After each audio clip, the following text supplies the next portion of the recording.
यह क्या अनर्थ कर दिया तुमने। अपने से उम्र में बड़ी औरत से शादी कर ली, समाज में हमारी इज्जत मिट्टी में मिला दी। राहुल की माँ और दादी चिल्लाते हुए कह रही थी और दरवाजे पर खड़े थे राहुल और सुगंधा, गले में वरमाला डालें। राहुल ने काफी समय तक अपने परिवार वालों को मनाने की कोशिश की, पर अंत में हार कर उसे कोर्ट मैरिज करनी ही पड़ी। आज सुगंधा के कहने पर वे दोनों परिवार का आशीर्वाद लेने घर आए थे। सुगंधा समझदार संस्कारी लड़की है, आप उसे एक मौका तो देकर देखो। राहुल ने दरवाजे पर खड़े खड़े ही कहा, लड़की औरत है ये 35 साल की, तू सिर्फ 28 साल का है। इसने तुझे फंसा लिया, ये कभी इस घर की चौखट को पार नहीं कर सकती। राहुल की माँ ने गुस्से में कहा, ठीक है माँ, हम दोनों आप लोगों का आशीर्वाद लेने आए थे। कहते हुए राहुल सुगंधा का हाथ पकड़कर वापस ले गया। सुगंधा के माता पिता कम उम्र में ही चल बसे थे, अपने 2 छोटे भाई और बहन की जिम्मेदारियां निभाते हुए। सुगंधा को पता ही नहीं चला समय कैसे बीत गया। फिर उसने प्रशासनिक सेवा की तैयारी शुरू की। वहीं कोचिंग सेंटर में उसकी राहुल से मुलाकात हुई। पढ़ाई में एक दूसरे की सहायता करते, नोट्स का आदान प्रदान करते दोनों अच्छे दोस्त बन गए। राहुल को शुरू से ही सुगंधा की समझदारी, धैर्य और मीठा स्वभाव भाया। फिर दोनों का प्रशासनिक सेवा में चयन हो गया। ट्रेनिंग साथ लेते हुए दोनों को ही एहसास हो गया था कि उनके बीच एक खास रिश्ता है। दोस्त और साथी कई बार उनका मजाक उड़ाते थे। धीरे धीरे सुगंधा ने राहुल से दूरियां बनाना शुरू कर दिया। राहुल को लगा शायद समय के अभाव के कारण वह ऐसा महसूस कर रहा है। जब राहुल की पोस्टिंग हो गई तब राहुल ने सुगंधा से कहा, सुगंधा, मैं अपने दिल की बात तुम्हें बहुत पहले से ही कहना चाह रहा था, पर मैं पहले कुछ बनना चाहता था। मेरे दिल में तुम्हारे लिए प्यार और सम्मान है। क्या तुम मुझे अपना जीवन साथी बनाना पसंद करोगी? राहुल ने सुगंधा की आंखों में देखते हुए कहा, राहुल, तुम्हारे और मेरी उम्र में अंतर है। मेरे ऊपर अभी मेरी बहन की भी जिम्मेदारी है। तुम्हारे परिवार वाले और यह समाज कभी इस रिश्ते को स्वीकार नहीं करेगा। क्या हम अपनों का दिल दुखाकर कभी खुश रह पाएंगे? सुगंधा ने राहुल को समझाते हुए कहा, सुगंधा, मैं तुम्हारी हर बात अच्छे से समझता हूँ। अपने माता पिता के प्रति सभी कर्तव्य निभाऊंगा। तुम्हारी जिम्मेदारियाँ अब मेरी भी है। हम दोनों मिलकर सभी जिम्मेदारियाँ दिल से निभाएंगे। पर मैं किसी और से शादी करके अपनी और किसी लड़की की जिंदगी बर्बाद नहीं कर सकता। और जहाँ तक मुझे लगता है तुम मेरे इस विचार से सहमत होगी। सुगंधा के पास राहुल की इस बात का कोई जवाब नहीं था। वह भी राहुल को बहुत पसंद करती थी। राहुल उसका सबसे प्यारा साथी था। किसी और से शादी नहीं करना चाहती थी। ठीक है, पर फिर भी हम अपने घर वालों को मनाने की पूरी कोशिश करेंगे। राहुल ने मुस्कुराते हुए सहमति से सिर हिला दिया। पूरे 1 साल राहुल ने अपने माता पिता और परिवार जनों को मनाने की, समझाने की कोशिश की। पर लोग क्या कहेंगे? समाज में हमारी क्या इज्जत रह जाएगी? तेरे से पहले ये औरत बूढ़ी हो जाएगी, बच्चे कैसे पैदा करेगी? माँ और दादी के ये तर्क सुनकर राहुल थक जाता। माँ, शादी में उम्र मायने नहीं रखती। एक पति अपनी पत्नी के साथ ही बूढ़ा होता है। औरतें आदमियों से ज्यादा जीती हैं। शादी किससे करनी है? इससे ज्यादा शादी के बाद आप दोनों एक दूसरे के साथ कैसे जिंदगी बिताते हो, ये ज्यादा मायने रखता है। सुगंधा भी परिवार की अहमियत समझती है। शादी अपनी खुशी के लिए की जाती है, समाज को दिखाने के लिए नहीं। राहुल ने अपने परिवार को समझाने की आखिरी कोशिश की, फिर थक हार कर दोनों को कोर्ट मैरिज करनी ही पड़ी। 12 महीने बाद नवरात्रि के कुछ दिन पहले राहुल सुगंधा वापस घर आए। लाल पीली सुंदर सी साड़ी में छोटी सी लाल बिंदी लगाए, हाथों में लाल पीली हरी चूड़ियां पहने, पैरों में पायल।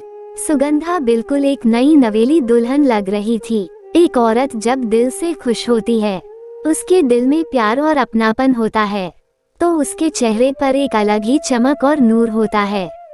राहुल और सुगंधा को देखकर कोई भी नहीं कह सकता था कि राहुल सुगंधा से उम्र में छोटा है।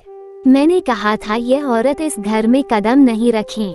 राहुल की माँ ने कहते हुए उन दोनों के कदम एक बार फिर चौखट पर ही रोक दिए। इसके कदम मनहूस है। जब से तूने इससे शादी करी है, तेरे बड़े भैया भाभी का रिश्ता तलाक तक पहुंच गया है और तेरी बहन ने अपनी सगाई तोड़ दी है। राहुल की माँ ने कहा। आस पड़ोस के लोगों की नजरें और घर वालों के ताने सुन राहुल ज्यादा देर तक वहाँ नहीं रुक सका। वापस लौटकर सुगंधा राहुल की भाभी से फोन पर बात करके मिली। निशा भाभी की परेशानी कोई नई नहीं थी। सुगंधा ने राहुल की भाभी को अपना कुछ करने की सलाह दी। भाभी, आपने फैशन डिजाइनिंग कर रखी है, आप अपना काम शुरू करो। एक बार आत्मनिर्भर बन जाओगी तो आपकी आधी समस्याएं यूं ही हल हो जाएगी। परिवार को भी सहारा मिलेगा और आप भी खुश रहोगे। थोड़ा बाहर निकलोगे, आत्मनिर्भर बनोगे तो सुकून और खुशी महसूस करोगे। खुद खुश रहोगे तो आपके आसपास वाले भी खुशी महसूस करेंगे, सुगंधा ने समझाते हुए कहा।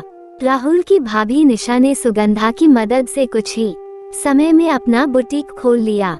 सुगंधा ने बैंक से लोन लेने में और बुटीक खुलवाने में निशा भाभी की पूरी मदद की। राहुल ने भी अपने भाई से मिलकर बात की। भैया, जाप भाभी से भी कभी प्यार के 2 मीठे बोल बोलो, उनकी प्रशंसा करो। भाभी ज्यादा कुछ नहीं चाहती हैं, जब वो सही हो तो घर में उनका साथ दो। राहुल की बातें सुनकर राहुल के भाई अविनाश ने कहा, राहुल तू छोटा है पर बातें समझदारी की कर रहा है, लगता है संगति का असर है। और राहुल मुस्कुरा दिया। सुगंधा ने राहुल की भाभी निशा से अपनी छोटी ननंद के बारे में पता किया। जब उसे बात समझ में आई तो वह अपनी नंद रेखा से मिली। रेखा, अगर तुम निखिल जी से शादी नहीं करना चाहती तो ये तुम्हारी अपनी मर्जी है। घर में निखिल जी से मिली है, मुझे वह बहुत ही सुलझे हुए और समझदार इंसान लगे। परिवार में इकलौते लड़के हैं और माँ भी अपनेपन से भरी लगी। फिर तुमने सगाई क्यों तोड़ी? भाभी, निखिल जी और मेरी उम्र में 8 साल का अंतर है। निखिल जी के पास माना अपना अच्छा बिजनेस है, पर शक्ल सूरत बहुत ही सामान्य है, उम्र में भी बड़े हैं। बस यही बात है, सुगंधा ने पूछा।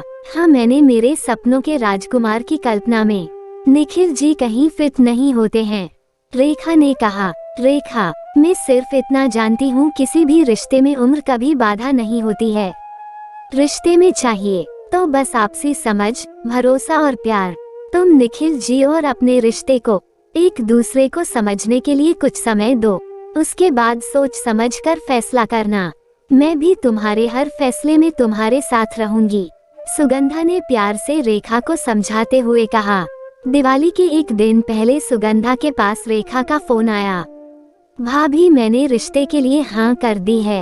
आपने सही कहा था, किसी भी रिश्ते की सफलता के लिए उम्र मायने नहीं रखती। थैंक यू भाभी, मुझे सही राह दिखाने के लिए। और एक खुशखबरी और बताऊं, भैया भाभी भी अब साथ है, बहुत खुश है जिंदगी में, रेखा ने खुशी से बताया। हाँ रेखा, निशा भाभी का फोन आया था, मैं भी बहुत खुश हूँ। बातें करके सुगंधा ने फोन रख दिया। लो तुम्हारे लिए अदरक वाली चाय। राहुल ने मुस्कुराते हुए सुगंधा को कप पकड़ाया। क्या हुआ, किस सोच में डूबी हो? राहुल, क्या आज शाम को हम अपने परिवार से दिवाली का आशीर्वाद लेने चलें? मैं हमारे आने वाली खुशियों को परिवार के साथ बांटना चाहती हूँ। सुगंधा ने मुस्कुराते हुए सिर झुकाकर कहा। क्या सच? हम दोनों के यहाँ नन्हा मेहमान आने वाला है। कहते हुए राहुल ने सुगंधा को खुशी से गले लगा लिया। एक बार फिर से दोनों ही चौखट पर खड़े थे। माँ, दादी, देखो भाभी आई है। रेखा ने दौड़ते हुए सुगंधा का हाथ पकड़ा। निशा भाभी आरती का थाल लेकर आई। सुगंधा और राहुल अभी भी बाहर चौखट पर ही खड़े थे। राहुल की माँ ने दोनों की आरती उतारकर गृह प्रवेश कराया। सुगंधा और राहुल ने सबके पैर छूकर आशीर्वाद लिया। राहुल के माता पिता और दादी ने कुछ नहीं कहा, शायद वे शर्मिंदा थे। उनकी आंखों से साफ झलक रहा था कि उन्होंने दिल से उन दोनों को स्वीकार कर लिया है। उनकी आंखों में खुशी के आंसू थे। आज दिवाली पर घर में लक्ष्मी का आगमन हो ही गया था। पूरा परिवार खुशियों से भरा हुआ था। रिश्ते मुस्कुरा रहे थे। आज भी हमारे समाज में अपने बेटे से बड़ी उम्र की लड़की को बहू बनाने में शिक्षक, परिवार भी हिचकते हैं, लोग क्या कहेंगे, औरत जल्दी बूढ़ी हो जाती है, बच्चे कैसे पैदा करेगी, समाज में क्या इज्जत रह जाएगी। ऐसे सवालों के पीछे सही और गलत का फैसला नहीं कर पाते। आज हर लड़की शिक्षित है, आत्मनिर्भर है, बेटों से बढ़कर अपनी जिम्मेदारियां निभाती है। आज हमें अपने नजरिए में बदलाव लाने की जरूरत है। लोगों से पहले अपनों के बारे में सोचिए।